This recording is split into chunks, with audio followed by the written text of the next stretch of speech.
Donc là on est avec Diogo qui va nous présenter sa bécane. Comme je lui ai expliqué tout à l'heure, moi pour le coup les motos j'y connais absolument rien. Donc là c'est vraiment toi qui vas parler parce que même si je suis pas un fan de moto, je vois qu'elle est relativement propre. Ça a l'air d'être un modèle assez ancien, donc là elle est dans un état 91. État relique quoi. Ouais voilà, elle a toujours été bien entretenue celle-là. Celle-là sur le papier je suis 5e propriétaire, mais en vérité le mec il avait acheté neuve, il a vendu à son voisin. Le mec il avait acheté la moto au début, il l'a racheté, gardé pendant plus de 15 ans. Il a fait des petits trucs perso à lui, par exemple comme tu vois la selle, c'est une selle tout à fait personnalisée sur mesure. Après on a un pot MIG d'époque. Ça c'est un fabricant français qui faisait ça à l'époque. Pour en trouver c'est déjà très compliqué, surtout que ça se fabrique plus. C'était à l'époque, ils mettaient soit de Deville, soit du MIG. Deville, ouais, ça me parle un peu plus. Ouais. Donc tu vois, ça c'est pas bien connu si jamais tu t'es pas surtout sur les motos. La personne qui a racheté au premier propriétaire, il a gardé pendant 2 ans. Il y avait une Boulder des années 80, des Stinger H1, et elle était dans un garage fermé à elle toute seule. Bâchée, tout le temps un endroit clos, nickel. Quand je suis allé la voir, elle était vraiment dans cet état-là. Dans les photos, on dirait pas, mais elle était vraiment très propre. Seul petit truc que j'ai fait dessus, j'ai rajouté un petit autocollant au niveau du réservoir pour pas abîmer la peinture, bien sûr. Et au niveau du monobras, je voulais faire un petit rappel à RC30, que de base c'est un écrou central. Moi, par exemple, là, j'ai 4 vis, et moi, je voulais faire vraiment ce rappel RC30. Parce qu'en fait, au milieu, t'as un trou. Et du coup, enfin, je sais pas, j'aimais pas trop. Il voulait vraiment faire un petit look RC30. Mais elle est dans sa couleur d'origine, bien sûr. Ah ouais, c'est tous les stickers d'origine. C'est tous les stickers d'origine. Ah ouais. Même là, sur le réservoir. Particularité sympa, c'est que là, t'as un robinet naissance sur le carénage. Sur le carénage directement. Ah oui, c'est pas le robinet qu'il faut aller chercher. C'est pas le robinet que tu vas chercher là derrière. C'est un robinet carrément sur le. Ah oui, c'est un vrai bouton. Ouais, voilà, c'est ça. Et comme ça, quand tu roules, tu te fais, par exemple, si tu faut que tu te mettes sur la réserve, tu te fais pas chier à arriver derrière, essayer de chercher le robinet. Quand là, vraiment, t'arrives, tu fais clac et puis c'est bon. Tu te dis, elle a 70 000, tu te dis que c'est beaucoup pour une moto, mais en fait, c'est quasiment sorti de rodage. Parce que c'est une Honda. On va dire ça. Non, en fait, c'est une architecture assez sympa. En fait, c'est un V4 que j'ai là-dessus. D'accord. La distrib, c'est pas une chaîne, c'est pas une courroie, c'est des cascades de pignons comme mon camion. Oh là là là là, je veux jamais avoir à faire la distrib là-dessus. T'as pas de distrib à faire. Tu la fais pas. Non mais tu sais quand tu démontes après faut tout resynchroniser. Voilà, c'est ça le problème. Si jamais tu montes le moteur, c'est pour y refaire c'est un peu le bordel. Déjà quand tu refais un moteur de VFR, c'est que t'as oublié de mettre de l'huile ou t'as fait une connerie parce que ça c'est increvable. Vraiment des machines de guerre. Tu voulais nous faire écouter quelque chose? Voilà, c'est ça. Comme je t'ai dit, c'est une cascade de pignons. Donc t'entends le bruit du V4, mais t'entends ça fait un petit bruit. Ouais, ça fait un bruit d'engrenage. Ouais, bah ça c'est par rapport à la cascade de pignons. En général, c'est soit tu aimes, soit t'aimes pas le bruit. Ouais. Moi j'aime bien. Voilà, ça fait un peu bruit de compresseur ou de transmission. Exactement, tu vois. Donc c'est particulier, c'est assez particulier comme bruit. C'est quelque chose que maintenant sur les motos d'aujourd'hui c'est très compliqué à refaire, ça se refait plus. Et c'est des machines qui sont vraiment increvables. Tu vois, cette moto elle prend 12 000. Ouais, bah quand même 12 000 tours sur le compteur. Elle prend quand même 12 000 tours, ça fait quand même quasiment 100 chevaux. J'ai passé hier au banc en plus pour voir vraiment et ça fait quasiment 100 chevaux. Donc c'est sympa et surtout c'est la particularité que j'aime beaucoup, c'est monobras quoi. Et avec sa jante ça fait vraiment ressortir de l'autre côté quoi. Quand t'as l'échappement passage haut, tu laisses la place à la jante et franchement je la trouve magnifique. T'avais plusieurs coloris, t'avais le rouge, jante blanche. Apparemment c'est un des modèles les plus recherchés. Parce qu'après t'as le blanc et t'as une selle bleue. D'accord, ouais, ok. Carrément. C'était des couleurs assez... Ouais, bah à l'époque ils aimaient bien. Voilà, voilà. Et tu vois par exemple moi là j'ai une option d'époque. Enfin une option on va dire. La deuxième béquille? La béquille, j'ai un cache béquille. Ah, le cache béquille, carrément. J'ai un cache béquille. Et ça, c'est quelque chose d'époque, quoi. C'est quelque chose qu'ils faisaient à l'époque et qui est en ce moment très recherché par tous les amateurs de VFR. Pour se positionner un peu dans le marché, moi, la référence que j'ai, mais une fois de plus, je suis une quiche en moto, j'y connais rien. Moi, la référence que j'ai, ça va être R1, GSXR. Donc là, sur le marché, on est positionné où avec ça? Bah, déjà, là, R1, GSXR, tout ce qui est sportif, ça se fait laminer. Parce que ça, c'est une Sport GT.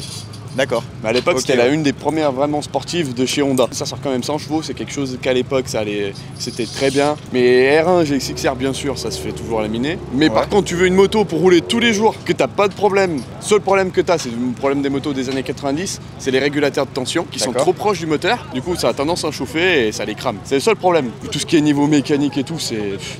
Comment dire, incassable. Après, il faut trouver la moto, qui soit en bon état. Oui, bah parce qu'on n'a rien sans rien. Si elle n'est pas entretenue, ça cassera comme tous les autres moteurs pas entretenus. Enfin, c'est- Exactement, bien et sûr. voilà. Ça devait faire comme ça, c'est des motos qui sont très bien pour débuter. Bon, t'as pas d'assistance par contre, hein. T'as pas d'ABS, Ouais. t'as rien du tout. T'es elle et toi, Elle et toi, en comme tête ça. à tête. Exactement. Ouais. C'est des motos que tu tournes dans les 2005, 3000 en général. Ouais. Donc on peut quand même se faire plaisir à des prix raisonnables, rouler tous les jours. Puis même pour ceux qui aiment un peu le style rétro et tout. Oui, voilà, c'est ça. on- Et ce qui est particulier avec cette moto, ce que tous les gens de VFR ils disent, c'est pas une moto qui est excellente dans un seul endroit, Ouais. c'est un couteau suisse. Si on Ouais, veut c'est s'amuser un peu polyvalent. dans l'école, on va s'amuser un peu dans l'école. Bon, on se fait toujours laminer par les mecs qui sont Oui. un peu en super mode Oui. ou avec des agos sportives, mais on peut toujours se faire plaisir. Mm. Comme pour rouler au quotidien, c'est confortable. On n'a pas une position cassée, vraiment comme une sportive. On est quand même un peu plus haut. Par exemple, je fais des balades de 300 bornes. J'arrive chez moi, j'ai pas le dos cassé Oui. parce que j'ai une bonne position de conduite. Franchement, moi tous les jours, je tape un peu dedans. C'est ton daily? En moto, oui. Ouais. C'est mon délire vraiment en moto, c'est ça que j'ai. Parce qu'après j'ai une voiture, mais bon, voilà. Là, elle est en cours de swap.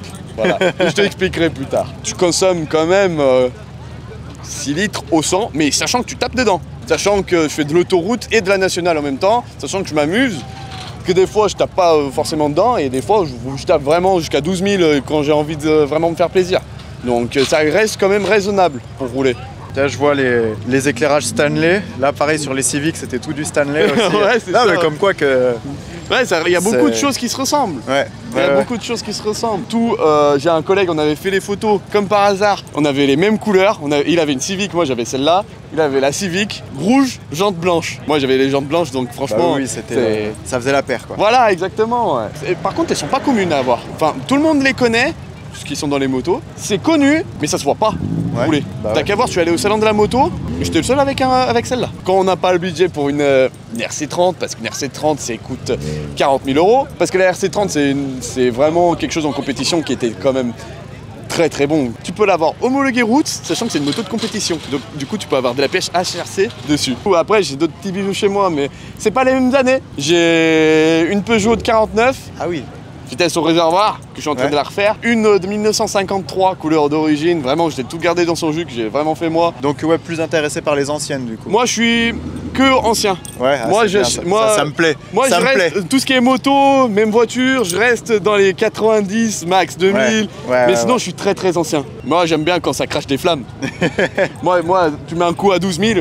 Ouais. Oh Ça me fait mal au cœur. On voit souvent aux 24 heures là, ceux qui font des rupteurs jusqu'à ce que ça devienne tout rouge. que Ouais, ça non, prenne non, feu. non. Moi, ça me fait mal au cœur. Et même si je suis Voilà. pas trop moto, ça fait mal au cœur. Ça me fait mal ouais. au cœur, tu vois, Ouais, ça moi, me fait moi, chier, c'est je trouve. pareil. Moi, des fois, juste pour m'amuser, je mets juste un petit coup. oui, Je non, mets mais juste après, un petit coup. Qui et ne le ça- fait pas, mais. Voilà, c'est ça. Mais après, il y a des limites. Il y a des Genre, limites à tout. de là à tout cramer, je trouve ça cool. Non, ça, je trouve pareil. Les anciens trucs, tu peux les toucher. Tu peux les C'est toucher ça. de toi. On peut c'est tout pas faire, juste oh, j'ai fait une reprog, ça y est. Non. Reprog, stage 1. Genre là, la reprog, c'est tu sors la boîte à outils, tu mets les chandelles, tu vas dessous, tu Exactement. fais des trucs, tu vois. Bah, si tu veux, regarde. Moi j'ai une Ibiza de 94. C'est des 6K. Ouais, je vois pas trop, mais je t'écoute. En général, c'est un peu du TD Reprog, en Ok, général. ok, ouais. Mais sauf que moi, j'ai réussi à avoir une vraie GTI. Donc, t'as un moteur de Golf 3, mais en 8S, les premières versions. Ok, Parce qu'après, la version d'après, t'as le 16S. d'accord. Donc, comme je t'ai parlé tout à l'heure, je suis en train de swap.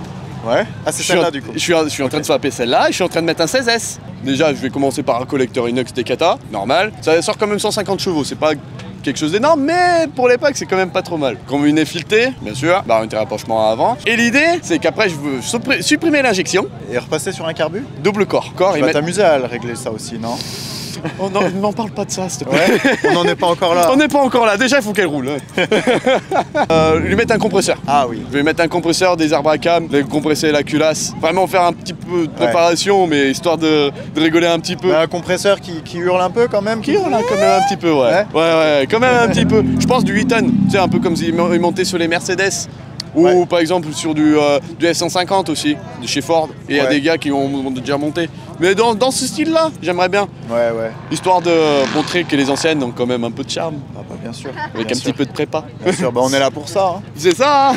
On est là pour ça. Bon bah écoute, merci pour cette petite présentation, bah, pour cette petite initiation au monde de la moto. Bah oui. Faut toujours un petit peu de tout. Bah Faut bien oui, débuter quelque part. C'est sûr, c'est sûr. T'expliques bien, on voit que... J'essaye. On voit que t'es passionné, que c'est vraiment... ouais, c'est mon petit bijou celle-là. Ah ouais, celle-là, c'est mon petit bijou. Et petit fun fact, elle vient de Grenoble celle-là. Ah ouais.